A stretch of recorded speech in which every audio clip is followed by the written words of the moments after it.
क्या तुमने कभी सच में रुककर यह देखा है कि तुम्हारी अधिकांश पीड़ा किसी वास्तविक घटना से नहीं जन्मी, बल्कि उन अनगिनत आंखों की कल्पना से पैदा हुई है जो तुम्हें देख रही हैं, तुम्हें परख रही हैं, तुम्हारे हर कदम का हिसाब रख रही हैं? मनुष्य का सबसे बड़ा कारागार पत्थरों और लोहे से नहीं बना होता, वह दूसरों की रायों, अपेक्षाओं और निर्णयों की अदृश्य सलाखों से निर्मित होता है। और सबसे विचित्र बात यह है कि इस कारागार का जेलर भी तुम स्वयं हो। तुमने ही उन आवाजों को अपने भीतर जगह दी है जो लगातार कहती रहती हैं, लोग क्या कहेंगे, लोग क्या सोचेंगे, लोग तुम्हारे बारे में कैसी धारणा बनाएंगे। और इसी एक छोटे से प्रश्न ने न जाने कितने जीवनों की उड़ान छीन ली है। कितने लोग अपने भीतर छिपे गीत को कभी गा नहीं पाए, कितने लोग अपनी आत्मा की पुकार को कभी सुन नहीं पाए, क्योंकि वे संसार के शोर में इतने उलझ गए कि अपने भीतर उठती मौन ध्वनि तक पहुंच ही न सके। पर सुनो, एक गहरा सत्य है जिसे यदि तुमने समझ लिया तो तुम्हारे भीतर एक क्रांति घट सकती है। वह सत्य यह है कि जिन लोगों की परवाह में तुम अपना जीवन गंवा रहे हो, वे स्वयं भी दूसरों की परवाह में उलझे हुए हैं। जिस भीड़ की नजरों से तुम डरते हो, वह भीड़ स्वयं अपनी ही चिंताओं में डूबी है। जिसे तुम अपना न्यायाधीश समझते हो, वह स्वयं अपने भीतर असुरक्षित बैठा है, दूसरों की स्वीकृति की भीख मांग रहा है। यह पूरा खेल भ्रम का है। हर व्यक्ति सोचता है कि सबकी निगाहें उसी पर हैं, जबकि सच यह है कि हर कोई अपने ही छोटे से संसार में खोया हुआ है। मन का स्वभाव बड़ा चतुर है। वह तुम्हें सुरक्षा का भ्रम देता है। वह कहता है यदि तुम दूसरों की अपेक्षाओं के अनुसार जियोगे तो स्वीकार कर ली जाओगे। यदि तुमने वही कहा जो सब सुनना चाहते हैं, वही किया जो समाज चाहता है, वही बने जो परिवार चाहता है, तो तुम्हें प्रेम मिलेगा, सम्मान मिलेगा, पहचान मिलेगी। और इसी धोखे में मनुष्य धीरे धीरे अपने वास्तविक स्वरूप से दूर होता चला जाता है। वह मुखौटे पहनता है, एक चेहरा घर के लिए, एक समाज के लिए, एक मित्रों के लिए, एक दुनिया के लिए। और इतने चेहरे ओढ़ लेने के बाद एक दिन वह आईने के सामने खड़ा होकर स्वयं से पूछता है, मेरा असली चेहरा कहाँ है, मैं कौन हूं? यह प्रश्न तब उठता है जब भीतर की आत्मा थक जाती है अभिनय करते करते। क्योंकि आत्मा को अभिनय नहीं चाहिए, उसे प्रामाणिकता चाहिए। उसे वह क्षण चाहिए जब तुम बिना किसी भय, बिना किसी आडंबर, बिना किसी दिखावे के वैसे ही उपस्थित हो जाओ जैसे अस्तित्व ने तुम्हें रचा है। परवाह करना इसलिए जन्मता है क्योंकि तुमने स्वयं को अभी जाना नहीं। जो स्वयं को जान लेता है उसकी चिंता समाप्त हो जाती है। सोचो, आकाश कभी इस बात की परवाह करता है क्या कि नीचे खड़े लोग उसकी विशालता के बारे में क्या सोचते हैं? नदी कभी रुकती है क्या ये सुनने के लिए कि किनारे खड़े लोग उसके प्रवाह की प्रशंसा कर रहे हैं या आलोचना? फूल कभी खिलने से पहले यह सोचता है क्या कि उसकी सुगंध सबको पसंद आएगी या नहीं? नहीं। अस्तित्व में जो भी वास्तविक है वह अपनी प्रकृति में सहज है। केवल मनुष्य ही ऐसा प्राणी है जिसने अपने स्वभाव से दूरी बना ली है, और इसी दूरी ने उसे बेचैन कर दिया है। वह बाहर भटक रहा है, जबकि जिस स्वतंत्रता की तलाश है उसका द्वार भीतर खुलता है। एक प्राचीन कथा है। एक साधक अपने गुरु के पास गया और बोला, मैं मुक्त होना चाहता हूं, पर हर बार लोगों की राय मुझे बांध लेती है। कोई प्रशंसा करता है तो मैं प्रसन्न हो जाता हूं, कोई आलोचना करता है तो टूट जाता हूं। मैं इससे कैसे मुक्त हूं? गुरु उसे श्मशान ले गए। वहां जाकर बोले, इन कब्रों के सामने खड़े होकर इन्हें गालियां दो। साधक चकित हुआ, पर उसने वैसा ही किया। कब्रें मौन रहीं। फिर गुरु ने कहा, अब इनकी प्रशंसा करो, इनकी महानता के गीत गाओ। साधक ने ऐसा किया, कब्रें फिर भी मौन रहीं। गुरु मुस्कुराए और बोले, जिस दिन तुम इन मृतकों जैसा मौन सीख जाओगे, न निंदा तुम्हें हिलाएगी, न प्रशंसा तुम्हें उछालेगी, उसी दिन तुम मुक्त हो जाओगे। यह कथा केवल कहानी नहीं, एक सूत्र है। जब तक तुम्हारा मन दूसरों की स्वीकृति से संचालित है, तब तक तुम्हारा केंद्र तुम्हारे भीतर नहीं है। तुम रिमोट कंट्रोल किसी और के हाथ में दे चुके हो। ध्यान से देखो, परवाह का मूल कारण भय है। भय कि कहीं अस्वीकार न कर दिया जाऊं, भय कि कहीं अकेला न रह जाऊं, भय कि कहीं लोग मुझे गलत न समझ लें। पर क्या तुमने कभी सोचा कि इस भय के कारण तुमने कितनी बार अपने सत्य को दबाया है? कितनी बार तुमने वह कहा जो तुम्हारा हृदय नहीं कहना चाहता था? कितनी बार तुमने वह रास्ता चुना जो तुम्हारी आत्मा नहीं चाहती थी? और हर बार जब तुमने ऐसा किया, तुम्हारे भीतर कुछ मर गया। धीरे धीरे मनुष्य बाहर से जीवित दिखाई देता है, पर भीतर से मृत हो जाता है। उसकी आंखों की चमक चली जाती है, उसकी हंसी बनावटी हो जाती है, उसका जीवन एक बोझ बन जाता है। क्योंकि जीवन तभी रसपूर्ण होता है जब वह अपने सत्य से बहता है। परवाह छोड़ने का अर्थ यह नहीं कि तुम कठोर हो जाओ, असंवेदनशील हो जाओ, दूसरों को अनदेखा करने लगो। नहीं, यह बहुत सूक्ष्म बात है। परवाह छोड़ने का अर्थ है दूसरों की राय को अपने अस्तित्व का निर्णायक न बनने देना। प्रेम करो, सम्मान दो, सुनो, समझो, पर अपने केंद्र को मत खो। एक वृक्ष को देखो, वह आकाश की ओर बढ़ता है, पर उसकी जड़ें धरती में गहरी होती हैं। यदि जड़ें गहरी न हो तो हवा उसे गिरा देगी। इसी तरह यदि तुम्हारा केंद्र भीतर न हो तो दूसरों की छोटी सी आलोचना भी तुम्हें गिरा देगी। लेकिन यदि तुम भीतर स्थिर हो तो संसार का कोई तूफान तुम्हें हिला नहीं सकता। तुम्हारे भीतर एक ऐसा स्थान है जहां पहुंचकर सारी परवाह समाप्त हो जाती है। वह स्थान मौन का है, साक्षी भाव का है। वहां तुम केवल देखने वाले रह जाते हो। कोई तुम्हारी प्रशंसा करता है, तुम देखते हो, कोई निंदा करता है, तुम देखते हो। भीतर कोई कंपन नहीं उठता। यह उदासीनता नहीं है, यह जागरूकता है। जैसे शांत झील में आकाश का प्रतिबिंब पड़ता है, पर झील उससे विचलित नहीं होती। यही ध्यान की अवस्था है। और जब यह अवस्था आती है, तब पहली बार जीवन का वास्तविक स्वाद मिलता है। तब तुम अभिनय नहीं करते, तुम जीते हो। तब तुम्हारे शब्द उधार के नहीं होते, तुम्हारे निर्णय बोरोड नहीं होते। तब तुम्हारा हर कदम तुम्हारी आत्मा से उठता है। संसार हमेशा तुम्हें अपने सांचे में ढालना चाहेगा, क्योंकि जो व्यक्ति स्वतंत्र होता है वह भीड़ के लिए चुनौती बन जाता है। भीड़ को अनुयायी चाहिए, जागे हुए लोग नहीं। इसलिए जब भी तुम अपने सत्य की ओर बढ़ोगे, विरोध मिलेगा, आलोचना मिलेगी। लोग कहेंगे तुम बदल गए हो, और वे सही होंगे। तुम सचमुच बदल रहे हो। तुम उस झूठे व्यक्तित्व से बाहर आ रहे हो जिसे उन्होंने गढ़ा था। याद रखो, हर वास्तविक परिवर्तन पहले असुविधा लाता है। तितली जब कोकून तोड़ती है तो संघर्ष होता है, पर वही संघर्ष उसके पंखों को शक्ति देता है।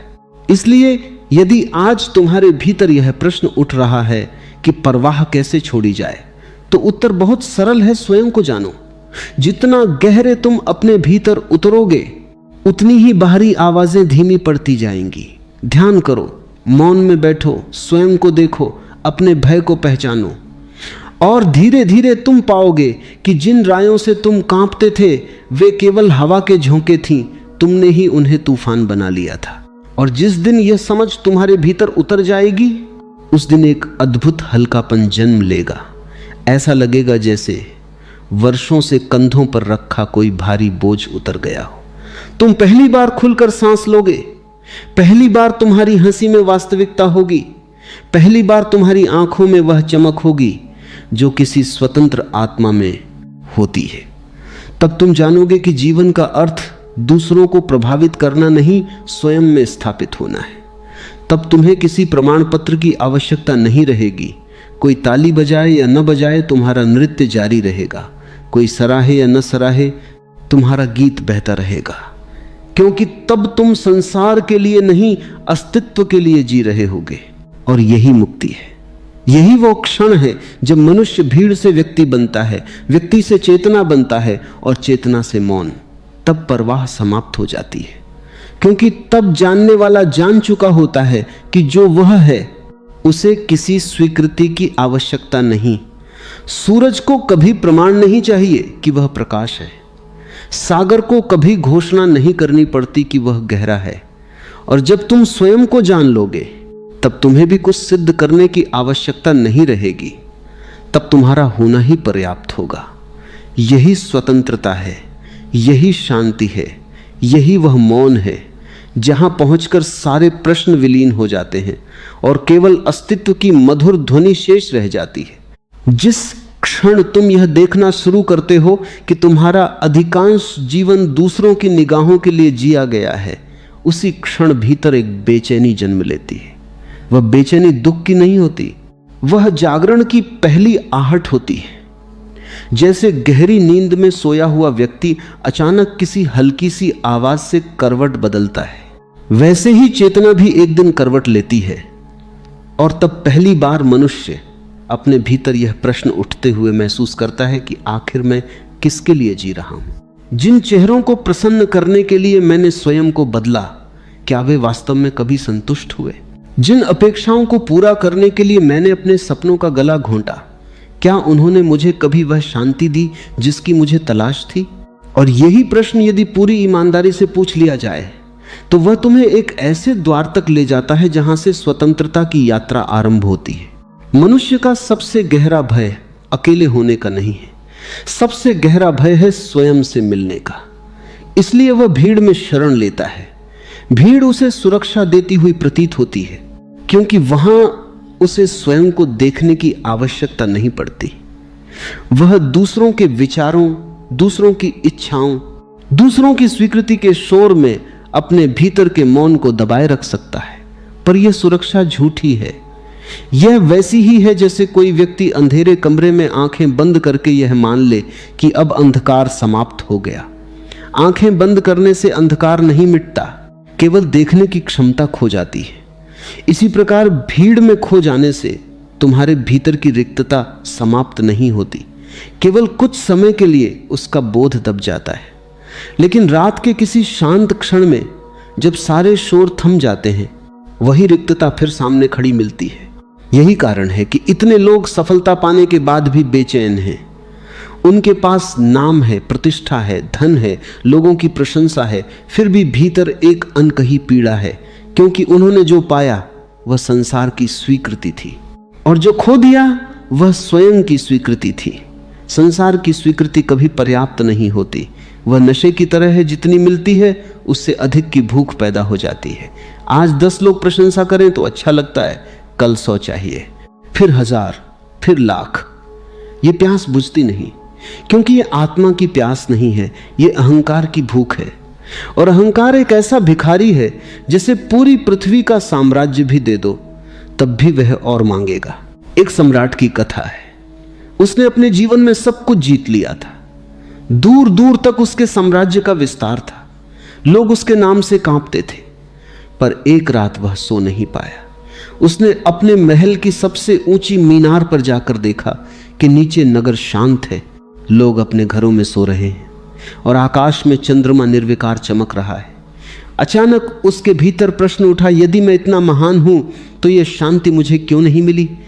उसी समय उसने देखा कि महल के बाहर एक फकीर वृक्ष के नीचे गहरी नींद में सोया है।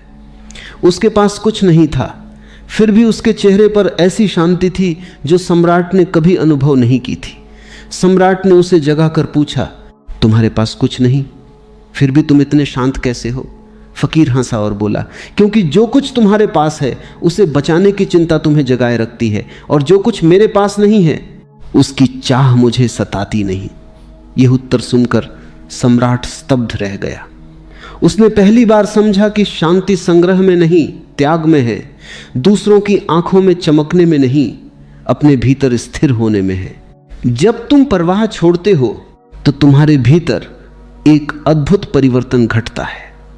पहले तुम्हारा हर निर्णय इस गणना से निकलता था कि लोग क्या सोचेंगे। तुम कपड़े चुनते थे तो सोचते थे लोग क्या कहेंगे। तुम बोलते थे तो शब्दों को इस तरह तौलते थे कि किसी की राय खराब न हो जाए। तुम अपने सपनों तक को समाज की स्वीकृति के तराजू पर रखते थे। लेकिन जब जागृति आती है तब यह गणना धीरे धीरे समाप्त होने लगती है। तब तुम पहली बार अनुभव करते हो कि निर्णय लेना कितना सहज हो सकता है।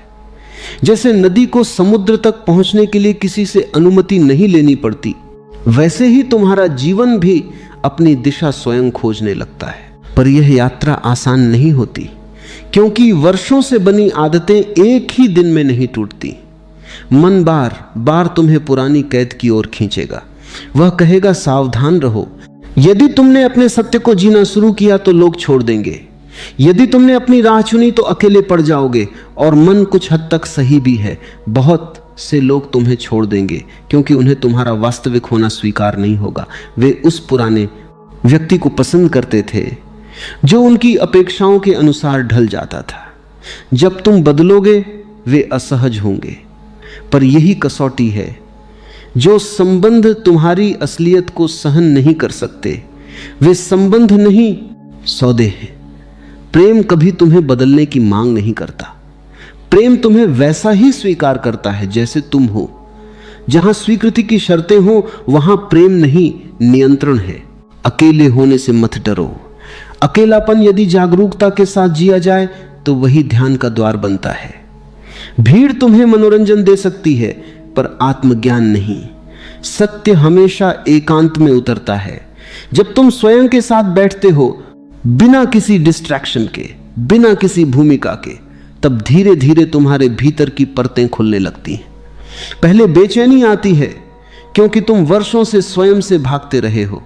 फिर स्मृतियां उठती हैं, दबे हुए भय उठते हैं, अधूरी इच्छाएं सामने आती हैं। और यदि तुम धैर्यपूर्वक उन्हें देखते रहो तो एक क्षण ऐसा आता है जब सब शांत हो जाता है। जैसे तूफान के बाद आकाश निर्मल हो जाता है। उसी निर्मलता में तुम्हें पहली बार अपने वास्तविक स्वरूप की झलक मिलती है। वह स्वरूप न समाज से बना है, न परिवार से, न शिक्षा से, न उपलब्धियों से। वह इन सब के पहले था। वह तुम्हारी शुद्ध चेतना है, और एक बार यदि उसका स्पर्श मिल जाए तो फिर संसार की राय बहुत छोटी लगने लगती है। जैसे किसी ने महासागर देख लिया हो, उसके लिए तालाब की सीमा का आकर्षण समाप्त हो जाता है। इसी तरह जिसने अपने भीतर की विशालता को छू लिया, उसके लिए बाहरी स्वीकृति का खेल तुच्छ हो जाता है।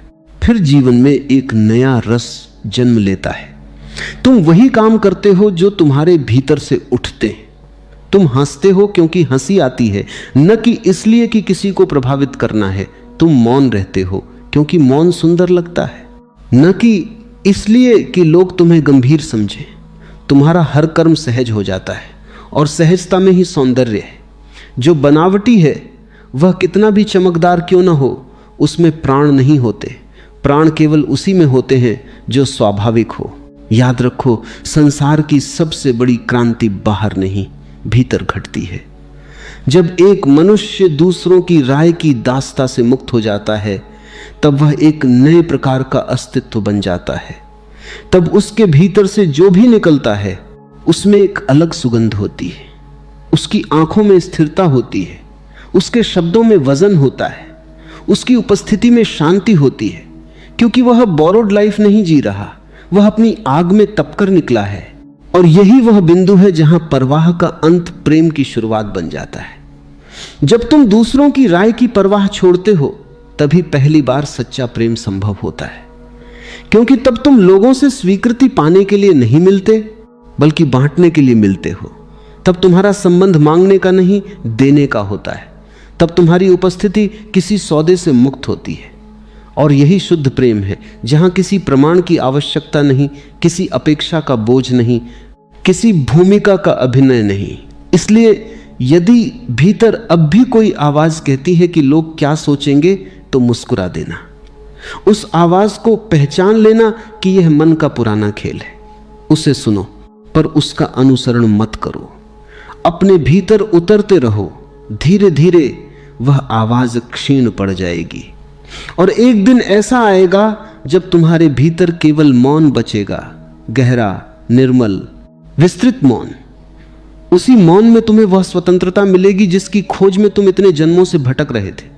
तब तुम जानोगे कि परवाह छोड़ना दुनिया से भागना नहीं था, यह स्वयं तक लौटना था।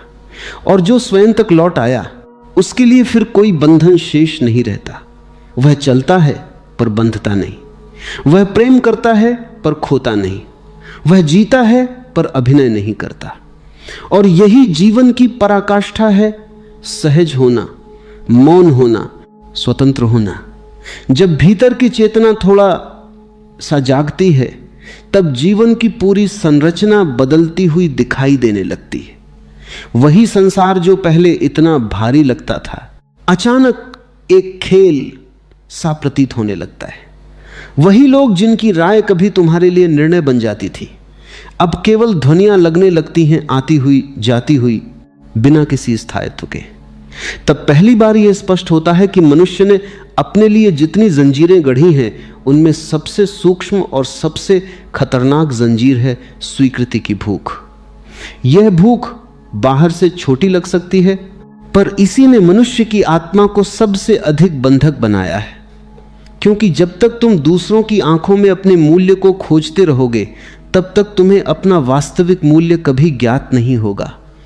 और जो स्वयं को नहीं जानता, वह चाहे पूरी दुनिया जीत ले, भीतर से रिक्त ही रहता है। तुमने देखा होगा, बचपन से ही मनुष्य को सिखाया जाता है कि अच्छा वही है जिसे लोग अच्छा कहें। बच्चे को पुरस्कार देकर समझाया जाता है कि यदि वह दूसरों की अपेक्षाओं के अनुसार चलेगा तो उसे प्रेम मिलेगा। यदि वह अपने स्वभाव से हटकर भी सबको प्रसन्न रखेगा तो उसे स्वीकार किया जाएगा। धीरे धीरे यह कंडीशनिंग इतनी गहरी हो जाती है कि व्यक्ति भूल जाता है कि उसकी अपनी भी कोई आंतरिक दिशा हो सकती है। वह दूसरों की तालियों पर नाचने लगता है, और विडंबना यह है कि वह इसे जीवन समझ लेता है। उसे लगता है यही सफलता है, यही सम्मान है, यही उपलब्धि है। लेकिन भीतर कहीं एक हल्की सी टीस बनी रहती है। वह टीस आत्मा की है। वह संकेत देती रहती है कि कुछ छूट गया है, कुछ मूलभूत खो गया है। एक बार एक शिष्य ने अपने गुरु से पूछा, मैं कैसे जानूं कि मैं अपने सत्य के अनुसार जी रहा हूं या केवल समाज की अपेक्षाओं को निभा रहा हूं। गुरु उसे नदी किनारे ले गए। वहां एक छोटी नाव बंधी थी। गुरु ने रस्सी खोल दी और नाव को पानी में छोड़ दिया। नाव बहने लगी। गुरु बोले, यदि नाव को कोई दिशा न दी जाए तो वह धारा के साथ बहती जाएगी। उसे लगेगा कि वह चल रही है, पर वह कहीं जा नहीं रही। उसका मार्ग उसका अपना नहीं, धारा का है। इसी प्रकार जो व्यक्ति जागरूक नहीं है, वह भीड़ की धारा में बहता रहता है। उसे भ्रम होता है कि वह जीवन जी रहा है, जबकि वास्तव में जीवन उसे घसीट रहा होता है। फिर गुरु ने चप्पू उठाकर नाव को मोड़ दिया, और जब चेतना जागती है तब पहली बार तुम दिशा चुनते हो, तब यात्रा तुम्हारी होती है। यही दिशा चुनना सबसे कठिन है, क्योंकि यह तुम्हें भीड़ से अलग कर देता है, और भीड़ से अलग होना मन के लिए मृत्यु जैसा अनुभव है। मन हमेशा संख्या में सुरक्षा खोजता है। उसे लगता है यदि सब ऐसा कर रहे हैं तो यही सही होगा। लेकिन सत्य कभी बहुमत का विषय नहीं होता। सत्य हमेशा व्यक्तिगत खोज है। हजारों लोग यदि किसी भ्रम को सच मान ले तो भी वह सच नहीं हो जाता, और यदि एक अकेला व्यक्ति सत्य को जान ले तो उसकी एकाकी उपस्थिति भी संपूर्ण भीड़ से अधिक प्रामाणिक होती है। इतिहास में जितने भी जागृत लोग हुए, उन्होंने यही जोखिम उठाया। उन्होंने भीड़ की सुविधा को छोड़कर अकेले चलना स्वीकार किया। उन्हें आलोचना मिली, अस्वीकृति मिली, उपहास मिला, पर उन्होंने स्वयं को नहीं छोड़ा। और यही कारण है कि उनका जीवन प्रकाश बन गया। प्रकाश बनने के लिए जलना पड़ता है। जो केवल सुरक्षित रहना चाहता है वह कभी प्रकाशित नहीं हो सकता। सुरक्षा अक्सर आत्मा की मृत्यु की कीमत पर मिलती है। जब तुम परवाह छोड़ते हो तब तुम्हारे भीतर साहस जन्म लेता है। यह बाहरी साहस नहीं कि तुम दुनिया से लड़ने लगो, यह भीतर का साहस है, स्वयं के साथ खड़े रहने का साहस। यह साहस बहुत शांत होता है, बहुत मौन। इसमें कोई शोर नहीं होता। यह किसी को चुनौती नहीं देता, किसी से युद्ध नहीं करता। यह केवल इतना कहता है, मैं अपने सत्य से समझौता नहीं करूंगा। और यही सबसे बड़ी घोषणा है। बहुत लोग सोचते हैं कि यदि उन्होंने दूसरों की परवाह छोड़ दी तो वे स्वार्थी हो जाएंगे, पर यह भ्रम है। वास्तव में जो व्यक्ति स्वयं में स्थापित हो जाता है वही सबसे अधिक करुणामय होता है, क्योंकि उसकी करुणा आवश्यकता से नहीं आती। वह प्रेम इसलिए नहीं देता कि बदले में कुछ मिले। उसका प्रेम ओवरफ्लो है। जैसे बादल बरसते हैं क्योंकि वे भरे हुए हैं, वैसे ही जागृत मनुष्य प्रेम बांटता है क्योंकि वह भीतर से परिपूर्ण है। जो भीतर खाली है वही दूसरों से स्वीकृति मांगता है। जो भीतर पूर्ण है वह केवल देता है। इस पूर्णता तक पहुंचने के लिए एक गहरा अभ्यास आवश्यक है, साक्षी भाव। जब भी मन में यह विचार उठे कि लोग क्या सोचेंगे, तुरंत रुक कर उसे देखो। उससे लड़ो मत, उसे दबाओ मत, केवल देखो। जैसे कोई आकाश में गुजरते बादल को देखता है, धीरे धीरे तुम्हें अनुभव होगा कि यह विचार तुम नहीं हो, यह केवल मन की एक लहर है। और जिस क्षण तुम यह पहचान लेते हो कि विचार तुमसे अलग है, उसी क्षण उसकी पकड़ ढीली पड़ जाती है। यही ध्यान का रहस्य है। ध्यान कोई तकनीक नहीं, देखने की कला है। और जैसे जैसे देखने की यह कला गहरी होती जाती है, तुम्हारे भीतर एक नया केंद्र जन्म लेता है। पहले तुम्हारा केंद्र बाहर था, लोगों की राय में, उनके शब्दों में, उनकी स्वीकृति में। अब वह भीतर स्थापित होने लगता है। यह स्थापना ही आत्मबल है। और जिसके पास आत्मबल है, उसे किसी बाहरी प्रमाण की आवश्यकता नहीं रहती। तब जीवन में एक अद्भुत सहजता उतरती है। तुम अपने निर्णयों के लिए अपराध बोध महसूस नहीं करते। तुम ना कह सकते हो बिना भय के। तुम अपनी राह चुन सकते हो बिना सफाई दिए। तुम मौन रह सकते हो बिना यह सोचे कि लोग क्या समझेंगे। और यह सहजता धीरे धीरे तुम्हारे व्यक्तित्व को एक नई चमक देती है। लोग तुम्हें अलग नजर से देखने लगते हैं, क्योंकि स्वतंत्रता की अपनी एक सुगंध होती है, उसे छिपाया नहीं जा सकता। पर इस स्वतंत्रता का अंतिम रहस्य यह है कि इसमें कोई विद्रोह नहीं होता। बहुत लोग परवाह छोड़ने को रेबेलियन समझ लेते हैं। वे जानबूझकर ऐसा करते हैं जो समाज को चौंका दे। पर यह भी एक प्रकार की परवाही है। यदि तुम विरोध इसलिए कर रहे हो कि लोग प्रतिक्रिया दें, तो तुम अब भी उन्हीं से बंधे हो। सच्ची स्वतंत्रता में न अनुकूलन होता है न विद्रोह, वहां केवल सहजता होती है।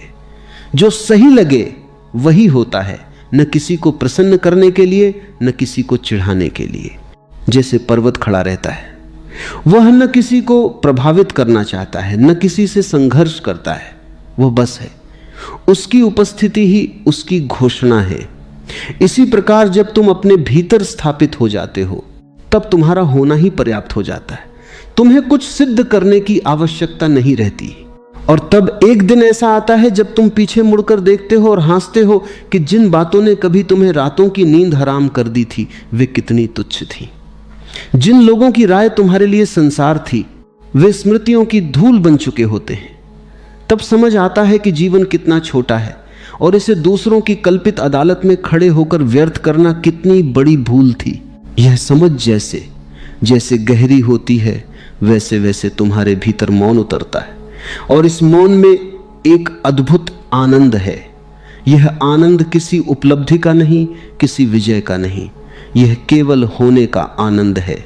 बिना किसी मुखौटे के, बिना किसी प्रदर्शन के, बिना किसी डर के, केवल होना, यही अस्तित्व का सबसे बड़ा उपहार है। क्योंकि अंततः जीवन का सार यही है कि तुम अपने स्वभाव में स्थापित हो जाओ। न किसी की प्रशंसा तुम्हें ऊपर उठाए, न किसी की निंदा नीचे गिराए। तुम वैसे ही स्थिर रहो जैसे आकाश, जिसमें बादल आते हैं जाते हैं, पर आकाश अचल रहता है। और जब यह स्थिरता आती है, तब तुम जान जाते हो कि परवाह छोड़ना कोई छोटी बात नहीं थी। यह केवल एक आदत का अंत नहीं था, यह एक पुराने व्यक्तित्व की मृत्यु थी। और उसी मृत्यु से तुम्हारा वास्तविक जन्म हुआ।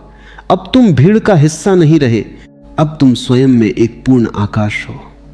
अब तुम्हारा जीवन किसी प्रमाण की प्रतीक्षा नहीं करता। अब तुम्हारा अस्तित्व स्वयं अपना उत्सव है। और यही वह क्षण है जहां मनुष्य पहली बार सच में जीना शुरू करता है, न दूसरों की छाया में, न अपेक्षाओं के बोझ तले, बल्कि अपने शुद्ध, निर्मल, स्वतंत्र प्रकाश में।